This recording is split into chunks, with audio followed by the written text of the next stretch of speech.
Hello, everyone. Welcome to the Isaiah Institute. Today, we have a special guest, Avraham Gileadi, on.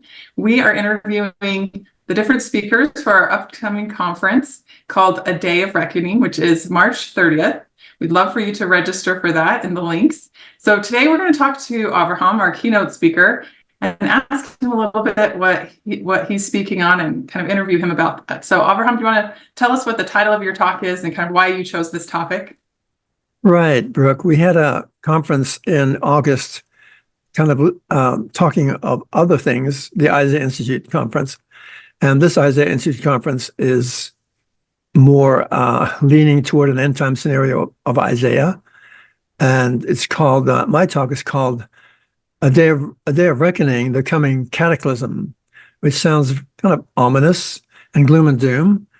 But actually, it has a positive side as well, and it's based on a series of themes of one of the structures, literary structures of Isaiah, whose four themes are apostasy, judgment, restoration, and salvation. So I'm basically pulling out all the scriptures that specifically deal with these four themes in the book of Isaiah, a whole string of them. And you can see for yourself what Isaiah says, because so often I'm confused. What I say about Isaiah gets confused with what I say, instead of what the prophet says. So this is a good chance really to see what Isaiah himself is saying, and that I'm just repeating. And it's not coming from myself, it's coming from Isaiah. So it kind of makes me feel better that I guess don't have to carry the whole burden of being a repeater of things that people mistakenly assume come from me myself, if that makes sense. Yes. In fact, I love how you do that. You are so good at showing the scriptures and then letting people really try to understand that for themselves instead of telling them how to understand that. So I love that you do that. So what do you think about doing this talk right now? Is there anything around the timing that kind of makes this an appropriate topic for this conference with the political year, with elections or eclipses? Tell us a little bit about the timing of why you want to talk about this right now. Yes, and the way things are turning with the wars in this world right now, with the war in Israel and the war in Ukraine. And there are these amazingly evil coalitions of people, one on the spiritual side and one on the physical and militaristic side, who are just wanting they're wanting to dominate the world with their ideas and by force, and they have money and they have means. And of course, with the election coming up, it's huge. And the eclipse, was it 9th of April? That's happening, the one that crosses the U.S. this time, I think in very significant ways, especially in the places it's passing over. And you can find that information online, of course. Yeah, all of these to me, plus everything going on with the whole woke agenda and just the political scene is just incredible what's happening, because it seems to be a deliberate attempt to destroy this country from several different ways. So Isaiah actually has a lot to say about that, because using the ancient superpower of Isaiah's day, Egypt, as a code name for America, which, if you can read all about America in Isaiah's prophecy, chapter 19, for example, that way.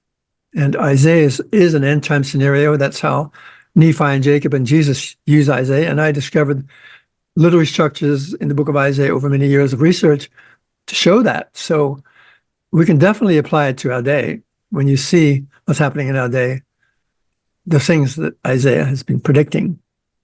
The hard part is for people, Latter-day Saints especially, who've been kind of in a zone of safety and comfort. And I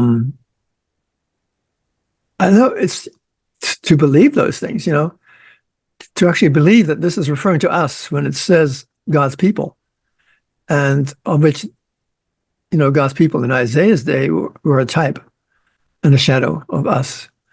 And this is what Isaiah does. He has a vision of the end from the beginning.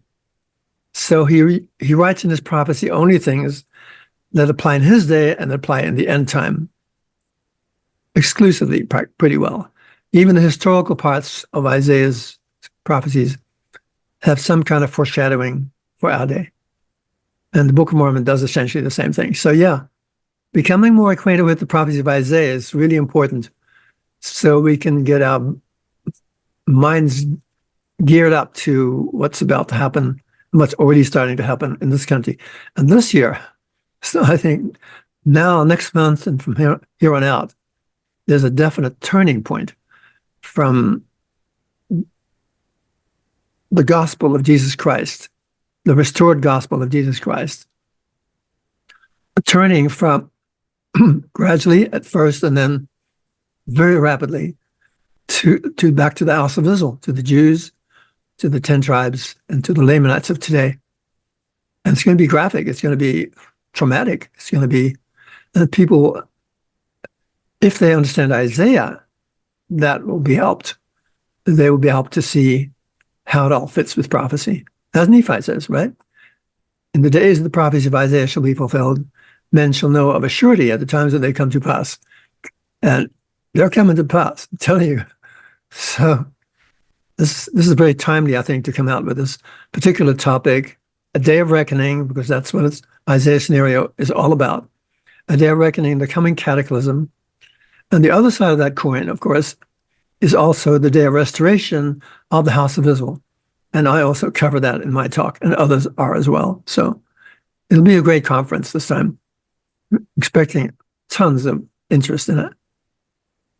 Well, thank you. I love that. I think you and Isaiah are very good at always showing, the difficulty and the blessing that comes through that.